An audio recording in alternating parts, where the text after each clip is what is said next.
Feliz y bendecido día, aprendiendo un curso de milagros. El secreto de la verdadera oración es olvidarte de las cosas que crees necesitar. Pedir algo específico es igual que ver el pecado primero y luego perdonarlo. Del mismo modo, al orar pasas por alto tus necesidades específicas, tal como las ves, y las dejas en manos de Dios.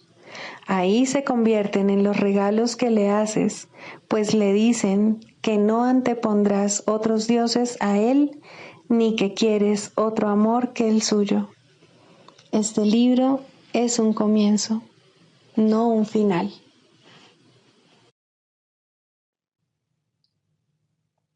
Del prefacio, que postula, párrafo 1. ¿Qué postula? Nada real puede ser amenazado. Nada irreal existe. En esto radica la paz de Dios. Así comienza un curso de milagros, el cual establece una clara distinción entre lo real y lo irreal, entre el conocimiento y la percepción. El conocimiento es la verdad y está regido por una sola ley, la ley del amor o Dios. La verdad es inalterable, eterna e inequívoca. Es posible no reconocerla, pero es imposible cambiarla. Esto es así con respecto a todo lo que Dios creó, y solo lo que Él creó es real. La verdad está más allá del aprendizaje porque está más allá del tiempo y de todo proceso. No tiene opuestos, ni principio, ni fin. Simplemente es. Introducción. Este es un curso de milagros. Es un curso obligatorio. Solo el momento en que decides tomarlo es voluntario. Tener libre albedrío no quiere decir que tú mismo puedas establecer el plan de estudios. Significa únicamente que puedes elegir lo que quieres aprender en cualquier momento dado. Este curso no pretende enseñar el significado del amor, pues eso está más allá de lo que se puede enseñar. Pretende, no obstante, despejar los obstáculos que impiden experimentar la presencia del amor, el cual es tu herencia natural. Lo opuesto al amor es el miedo, pero aquello que todo lo abarca no puede tener opuestos. Este curso puede, por lo tanto, resumirse muy simplemente de la siguiente manera. Nada real puede ser amenazado. Nada irreal existe. En esto radica la paz de Dios. Capítulo 1.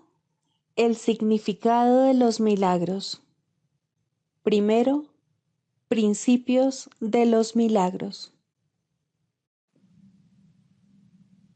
Principio 26. Los milagros representan tu liberación del miedo. Expiar significa deshacer. Deshacer el miedo es un aspecto esencial del poder expiatorio de los milagros. Capítulo 21. Razón y percepción. Cuarto, el miedo a mirar adentro. El Espíritu Santo jamás te enseñará que eres un pecador. Corregirá tus errores, pero eso no es algo que le pueda causar temor a nadie. Tienes un gran temor a mirar en tu interior y ver el pecado que crees que se encuentra allí. No tienes miedo de admitir esto. El ego considera muy apropiado que se asocie el miedo con el pecado y sonríe con aprobación. No teme dejar que te sientas avergonzado. No pone en duda la creencia y la fe que tienes en el pecado. Sus templos no se tambalean por razón de ello. Tu certeza de que dentro de ti anida el pecado no hace sino dar fe de tu deseo de que esté allí para que se pueda ver. Sin embargo, esto tan solo aparenta ser la fuente del temor. Recuerda que el ego no está solo. Su dominio está circunscrito y teme a su enemigo desconocido, a quien ni siquiera puede ver. Te pide imperiosamente que no mires dentro de ti, pues si lo haces, tus ojos se posarán sobre el pecado y Dios te cegará. Esto es lo que crees y por lo tanto no miras. Mas no es este el temor secreto del ego, ni tampoco el tuyo que eres su siervo. El ego, vociferando destempladamente y demasiado a menudo, profiere a gritos lo que es, pues bajo ese constante griterío y esas declaraciones disparatadas, el ego no tiene ninguna certeza de lo que sea. Tras tu temor de mirar en tu interior por razón del pecado, se oculta todavía otro temor, y uno que hace temblar al ego. ¿Qué pasaría si mirases en tu interior y no vieses ningún pecado? Esta temible pregunta es una que el ego nunca plantea, y tú que la haces ahora estás amenazando demasiado seriamente todo su sistema defensivo como para que él se moleste en seguir pretendiendo que es tu amigo. Aquellos que se han unido a sus hermanos han abandonado la creencia de que su identidad reside en el ego. Una relación santa es aquella en la que te unes con lo que en verdad forma parte de ti. Tu creencia en el pecado ha sido quebrantada y ahora no estás totalmente reacio a mirar dentro de ti y no ver pecado alguno. Tu liberación aún no es total. Todavía es parcial e incompleta, aunque ya ha despuntado en ti. Al no estar completamente loco, has estado dispuesto a contemplar una gran parte de tu demencia y a reconocer su locura. Tu fe está comenzando a interiorizarse más allá de la demencia hacia la razón. Y lo que tu razón te dice ahora, el ego no lo quiere oír. El propósito del Espíritu Santo fue aceptado por aquella parte de tu mente que el ego no conoce y que tú tampoco conocías. Sin embargo, esa parte con la que ahora te identificas no teme mirarse a sí misma, no conoce el pecado. ¿De qué otra forma, si no, habría estado dispuesta a considerar el propósito del Espíritu Santo como suyo propio? Esa parte ha visto a tu hermano y lo ha reconocido perfectamente desde los orígenes del tiempo, y no ha deseado más que unirse a él y ser libre nuevamente como una vez lo fue. Ha estado esperando el nacimiento de la libertad, la aceptación de la liberación que te espera, y ahora reconoces que no fue el ego el que se unió al propósito del Espíritu Santo, y, por lo tanto, que tuvo que haber sido otra cosa. No creas que esto es una locura, pues es lo que te dice la razón y se deduce perfectamente de lo que ya has aprendido. En las enseñanzas del Espíritu Santo no hay inconsistencias. Este es el razonamiento de los cuerdos. Has percibido la locura del ego y no te ha dado miedo, porque elegiste no compartirla, pero aún te engaña a veces. No obstante, en tus momentos más lúcidos, sus desvaríos no producen ningún terror en tu corazón, pues te has dado cuenta de que no quieres los regalos que el ego te quitaría de rabia por tu presuntuoso deseo de querer mirar adentro. Todavía quedan unas cuantas baratijas que parecen titilar y llamarte la atención. No obstante, ya no venderías el cielo por ellas. Y ahora el ego tiene miedo, mas lo que él oye aterrorizado, la otra parte de tu mente lo oye como la más dulce melodía, el canto que añoraba oír desde que el ego se presentó en tu mente por primera vez. La debilidad del ego es su fortaleza, el himno de la libertad, el cual canta en alabanza de otro mundo, le brinda esperanzas de paz. Pues recuerda al cielo y ve ahora que el cielo por fin ha descendido a la tierra, de donde el dominio del ego lo había mantenido alejado por tanto tiempo. El cielo ha llegado porque encontró un hogar en tu relación en la tierra, y la tierra no puede retener por más tiempo lo que se le ha dado al cielo como suyo propio. Contempla amorosamente a tu hermano y recuerda que la debilidad del ego se pone de manifiesto ante vuestra vista. Lo que el ego pretendía mantener separado se ha encontrado y se ha unido, y ahora contempla al ego sin temor. Criatura inocente de todo pecado, sigue el camino de la certeza jubilosamente. No dejes que la demente insistencia del miedo, de que la certeza reside en la duda, te detenga. Eso no tiene sentido. ¿Qué importa cuán imperiosamente se proclame? Lo que es insensato no cobra sentido porque se repita o se aclame. El camino de la paz está libre y despejado. Síguelo felizmente y no pongas en duda lo que no puede sino ser cierto.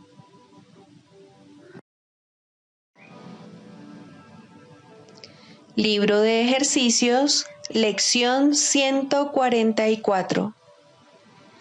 Mi mente alberga solo lo que pienso con Dios.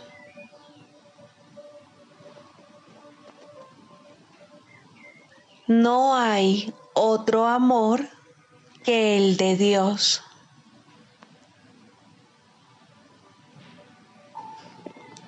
En el mundo que veo, no hay nada que yo desee.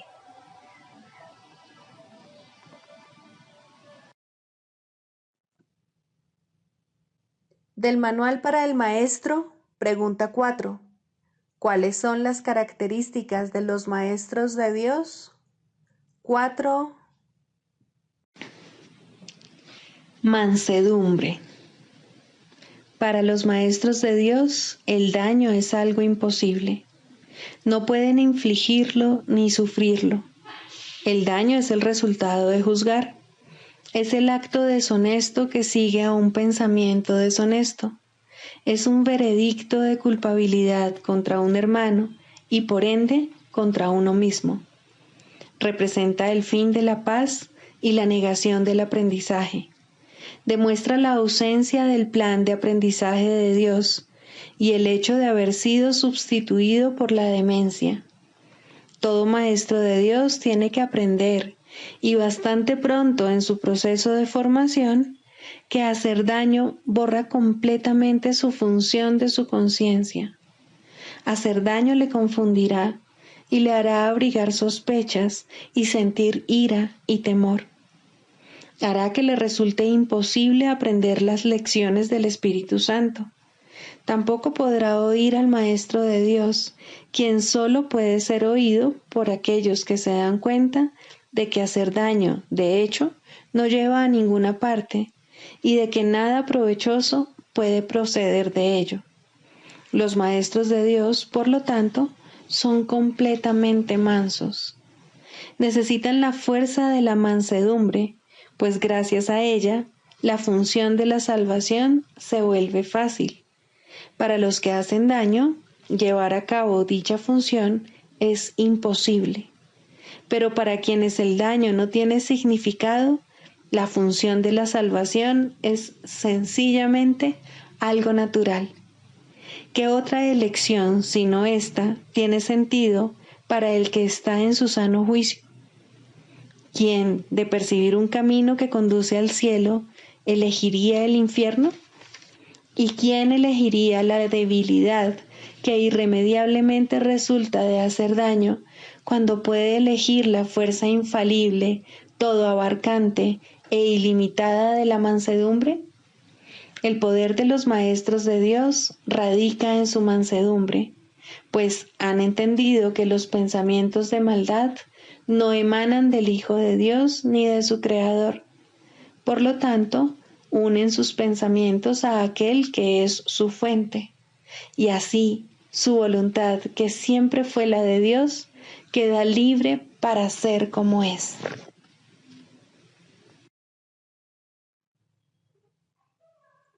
Manual para el Maestro, pregunta 24. ¿Existe la reencarnación? En última instancia, la reencarnación es imposible. El pasado no existe ni el futuro tampoco, y la idea de nacer en un cuerpo, ya sea una o muchas veces, no tiene sentido. La reencarnación, por lo tanto, no puede ser verdad desde ningún punto de vista. Nuestra única pregunta debería ser, ¿es un concepto útil? Y eso depende, por supuesto, del uso que se le dé. Si se usa para reforzar el reconocimiento de la naturaleza eterna de la vida, es ciertamente útil. ¿Qué otra pregunta con respecto a la reencarnación podría ser útil para arrojar luz sobre el camino? Al igual que muchas otras creencias, esta puede usarse desacertadamente. En el mejor de los casos, el mal uso que se hace de ella da lugar a preocupaciones y tal vez a orgullo por el pasado. En el peor de los casos, provoca inercia en el presente. Y entre estos dos extremos, puede dar lugar a muchísimas insensateces. La reencarnación no sería, en ningún caso, el problema con el que hay que lidiar ahora. Si la reencarnación fuese responsable de algunas de las dificultades a las que el individuo se enfrenta ahora, la única tarea de éste seguiría siendo la de escapar de ellas ahora. Si lo que está haciendo es sentando las bases para una vida futura, aún así solo puede solventar el asunto de su salvación ahora. Puede que algunos hallen consuelo en el concepto, y si ello los consuela, su valor es evidente. Lo cierto es, sin embargo, que tanto los que creen en la reencarnación como los que no, pueden encontrar el camino que conduce a la salvación. Por lo tanto, no puede considerarse que sea una idea esencial en el programa de estudios. Siempre existe cierto riesgo en ver el presente en función del pasado, mas siempre hay algo bueno en cualquier pensamiento que refuerce la idea de que la vida y el cuerpo no son lo mismo. Para nuestros propósitos, no sería útil adoptar una postura definitiva al respecto. Un maestro de Dios debe ser igualmente útil para los que creen en la reencarnación como para los que no. Exigirle una postura definitiva simplemente limitaría su utilidad, así como su propia capacidad de decisión. Nuestro curso no se ocupa de ningún concepto que no sea aceptable para cualquier persona, independientemente de sus creencias previas. Bastante tendrá con lidiar con su ego como para añadir controversias sectarias a su carga. Tampoco sería ventajoso que alguien aceptara el curso prematuramente solo porque éste apoya una creencia que él ha albergado por mucho tiempo. No puede hacerse demasiado hincapié en el hecho de que lo que el curso se propone es una completa inversión del pensamiento. Cuando esto finalmente se logre, cuestiones tales como la validez de la reencarnación dejarán de tener sentido. Hasta entonces, es probable que sean simplemente motivo de controversia. El Maestro de Dios, por lo tanto, hará bien en alejarse de todas esas cuestiones, ya que aparte de ellas es mucho lo que tiene que enseñar y aprender. Debe aprender y enseñar que las cuestiones teóricas no son más que una pérdida de tiempo, puesto que desvían al tiempo del propósito que se le asignó. Si un concepto o una creencia tiene aspectos útiles, se le dirá. También se le dirá cómo usarlos. ¿Qué más necesita saber? ¿Quiere decir esto que el Maestro de Dios no debe creer en la reencarnación ni discutirla con otros que sí creen en ella? Por supuesto que no. Si él cree en la reencarnación, sería un error que renunciase a su creencia a menos que su maestro interno así se lo aconsejase. Y eso es muy poco probable. Es posible que se le indique que está haciendo un mal uso de la creencia, de tal manera que ello resulta perjudicial tanto para el progreso de su alumno como para el suyo propio. En ese caso, se le recomendaría una reinterpretación, puesto que ésta sería necesaria.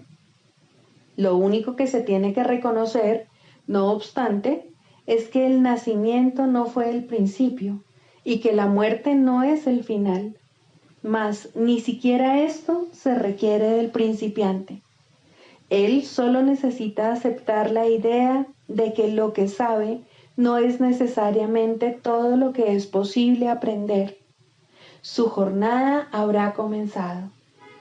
El énfasis de este curso es siempre el mismo. En este momento es cuando se te ofrece total salvación y en este momento es cuando puedes aceptarla. Esa sigue siendo tu única responsabilidad. La expiación se puede equiparar a la escapatoria total del pasado o a la total falta de interés por el futuro. El cielo está aquí. No existe ningún otro lugar. El cielo es ahora. No existe ningún otro tiempo. Los maestros de Dios no se interesan por ninguna otra enseñanza que no conduzca a esto. Todas las creencias apuntan a ello si han sido interpretadas correctamente. En este sentido, se puede decir que su verdad está determinada por el provecho que resulte de ellas. Todas las creencias que facilitan el progreso se deben respetar. Este es el único criterio que este curso requiere. No se requiere nada más.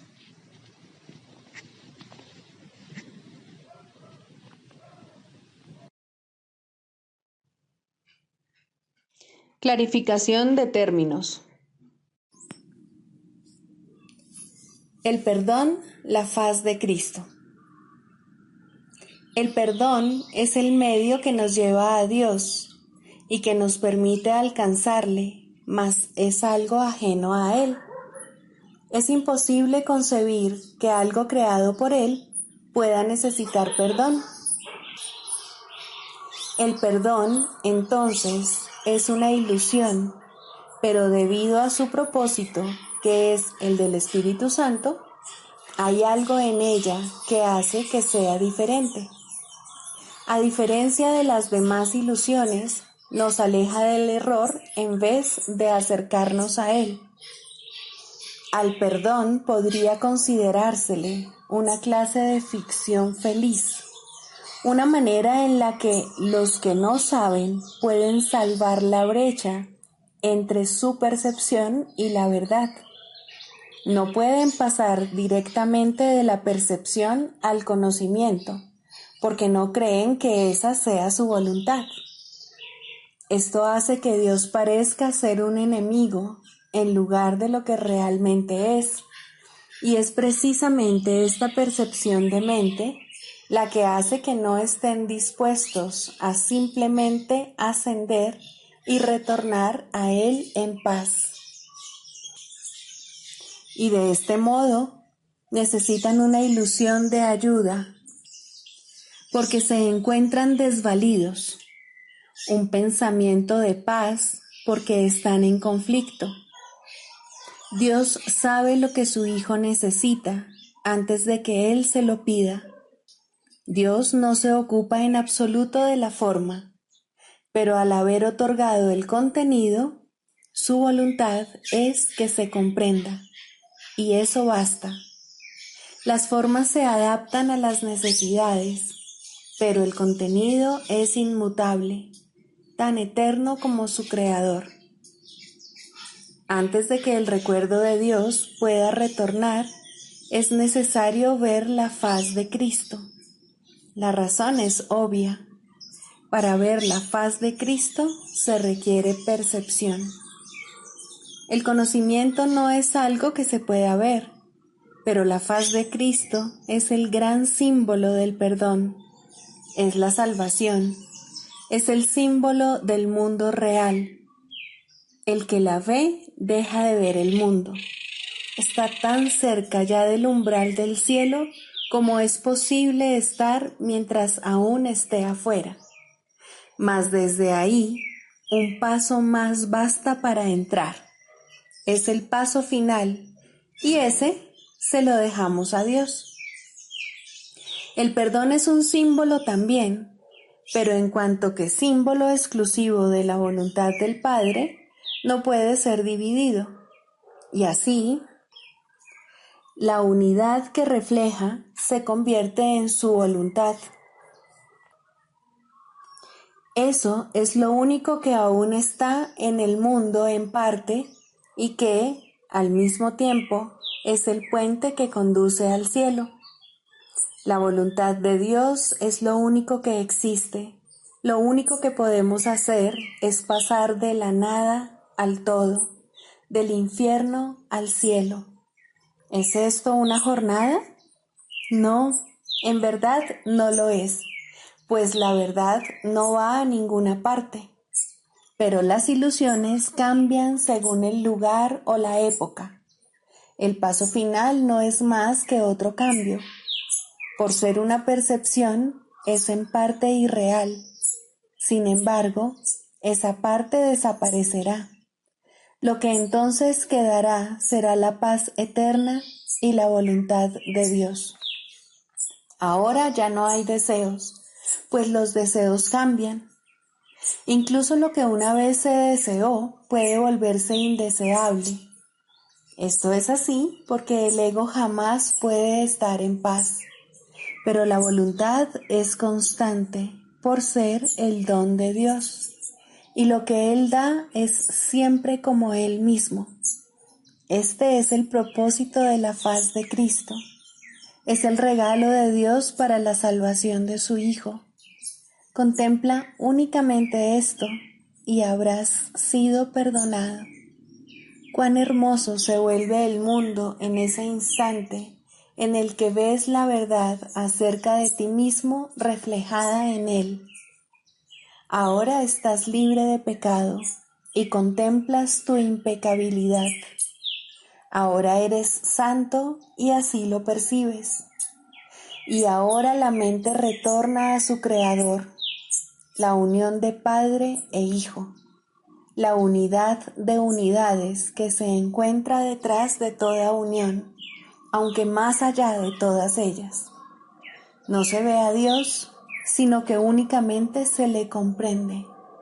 No se ataca a su Hijo, sino que se le reconoce.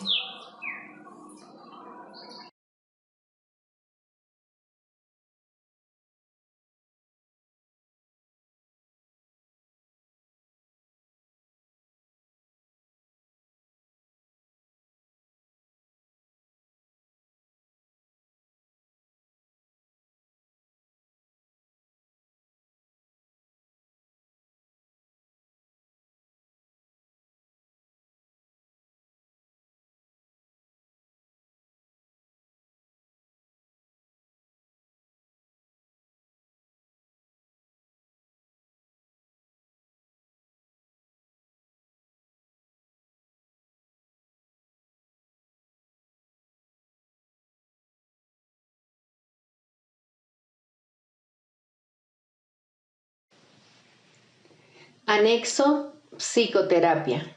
Introducción. La psicoterapia es la única forma de terapia que existe, puesto que solo la mente puede estar enferma, solo la mente puede ser sanada, solo la mente tiene necesidad de sanación. Este no parece ser el caso, pues las manifestaciones de este mundo parecen bastante reales. La psicoterapia es necesaria para que un individuo pueda comenzar a cuestionar su realidad. Algunas veces puede comenzar a abrir su mente sin ayuda formal, pero incluso entonces es siempre algún cambio en su percepción de las relaciones interpersonales lo que le permite hacerlo. Algunas veces necesita una relación más estructurada y extensa con un terapeuta oficial. En ambos casos, la tarea es la misma. El paciente debe ser ayudado a cambiar la idea acerca de la realidad de las ilusiones. El canto de la oración. 1. La oración. Introducción. La oración es el mayor regalo en el cual Dios bendijo a su Hijo cuando lo creó.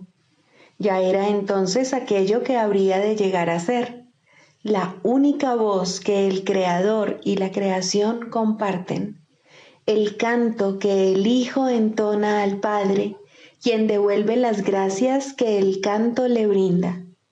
La armonía es perpetua, y perpetua es también la gozosa concordia de amor que eternamente ambos se profesan el uno al otro. Y de este modo se extiende la creación. Dios da gracias a su extensión en su Hijo. El Hijo da gracias por su creación en el canto que entona mientras crea en nombre de su Padre. El amor que comparten es lo que toda oración habrá de ser por toda la eternidad, cuando al tiempo le llegue su fin, porque así era antes de que el tiempo pareciese existir. Para ti que te encuentras brevemente en el tiempo, la oración toma la forma que mejor satisfaga tu necesidad. Solo tienes una. Lo que Dios creó uno debe reconocer su unidad y alegrarse de que lo que las ilusiones parecían separar es uno por siempre en la mente de Dios. La oración debe ser ahora el medio por el que el Hijo de Dios abandona sus metas e intereses separados y se dirige en santo júbilo a la verdad de la unión con su Padre y consigo mismo. Abandona tus sueños, Santo Hijo de Dios, y alzándote tal como Dios te creó, prescinde de los ídolos y acuérdate de Él. La oración te sustentará ahora y te bendecirá según elevas tu corazón a Él en un canto ascendente que se eleva muy alto y luego más alto aún, hasta que tanto lo alto como lo bajo desaparecen. La fe en tu objetivo crecerá y te apoyará a medida que asciendas por la luminosa escalera que te lleva a las praderas celestiales y al umbral de la paz. Pues esto es la oración, y ahí se encuentra la salvación. Este es el camino, este es el regalo que Dios te hace. Primero, la verdadera oración. La oración es un camino que ofrece el Espíritu Santo para llegar a Dios. No es simplemente una petición o una súplica. No tendrá éxito hasta que te des cuenta de que no pide nada. ¿De qué otra manera, si no, podría cumplir su propósito? Es imposible rezar por ídolos y esperar llegar a Dios. La verdadera oración debe evitar la trampa de convertirse en una súplica. Pide más bien recibir lo que ya ha sido dado, aceptar lo que ya está ahí. Se te ha dicho que le pidas al Espíritu Santo la respuesta a cualquier problema específico y que recibirás una respuesta específica si tal es tu necesidad. Se te ha dicho también que solo hay un problema y solo una solución. En lo que respecta a la oración, esto no es contradictorio. En este mundo hay que tomar decisiones y hay que tomarlas, tanto si son ilusorias como si no. No se te puede pedir que aceptes respuestas que se encuentran más allá del nivel de necesidad que puedes reconocer. Por lo tanto, no es la forma de la petición lo que importa, ni tampoco cómo se hace. La forma de la respuesta, si es que procede de Dios, satisfará tu necesidad tal como tú la percibas. Mas ello es simplemente un eco de la respuesta de su voz. El verdadero sonido es siempre un canto de acción de gracias y de amor. No puedes, por lo tanto, pedir el eco. El canto es lo que constituye el regalo. Con él vienen las resonancias, las armonías, los ecos, mas todo eso es secundario. En la verdadera oración solo escuchas el canto. Lo demás simplemente se agrega. Has buscado primero el reino de los cielos y todo lo demás ciertamente se te ha dado por añadidura. El secreto de la verdadera oración es olvidarte de las cosas que crees necesitar. Pedir algo específico es igual que ver el pecado primero y luego perdonarlo. Del mismo modo, al orar, pasas por alto tus necesidades específicas tal como las ves y las dejas en manos de Dios. Ahí se convierten en los regalos que le haces, pues le dicen que no antepondrás otros dioses a Él, ni que quieres otro amor que el suyo. ¿Cuál otra podría ser su respuesta, sino tu recuerdo de Él? ¿Puede esto cambiarse por un insignificante consejillo para un problema de apenas un instante de duración? La respuesta de Dios es para toda la eternidad. Sin embargo, todas las pequeñas respuestas están contenidas en ella. Orar es hacerse a un lado, un abandonarse, un momento de sosegada escucha y amor. No debe confundirse con súplicas de ninguna clase, ya que es una manera de recordar tu santidad. ¿Por qué habría de suplicar la santidad cuando tiene pleno derecho a todo lo que el amor ofrece? Y es al amor a donde vas cuando oras. La oración es una ofrenda, un renunciar a ti mismo para ser uno con el amor. No hay nada que pedir porque ya no hay nada más que desear. Esa nada se convierte en el altar de Dios y desaparece en él. Este no es un nivel de oración que todo el mundo pueda alcanzar por ahora.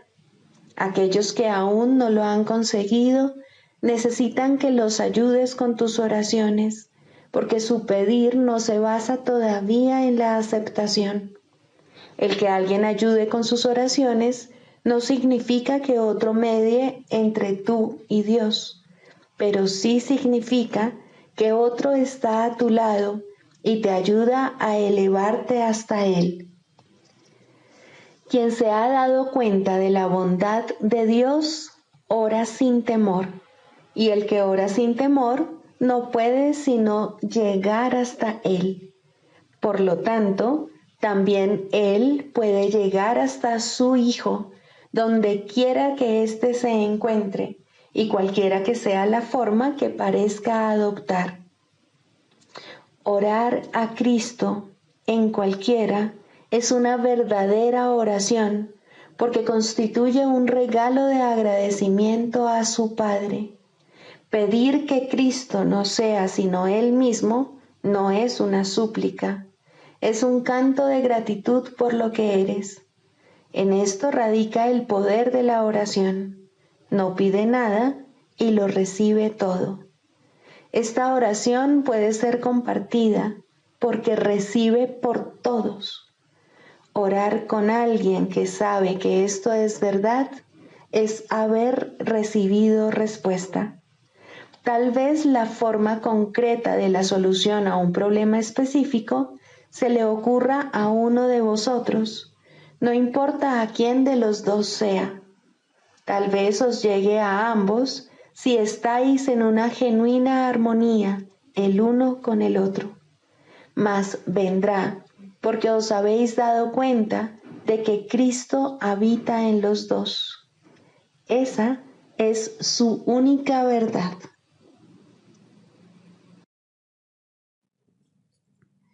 Sigamos a Jesús haciendo del perdón algo tan natural como respirar y algo tan vital como el aire. Amén.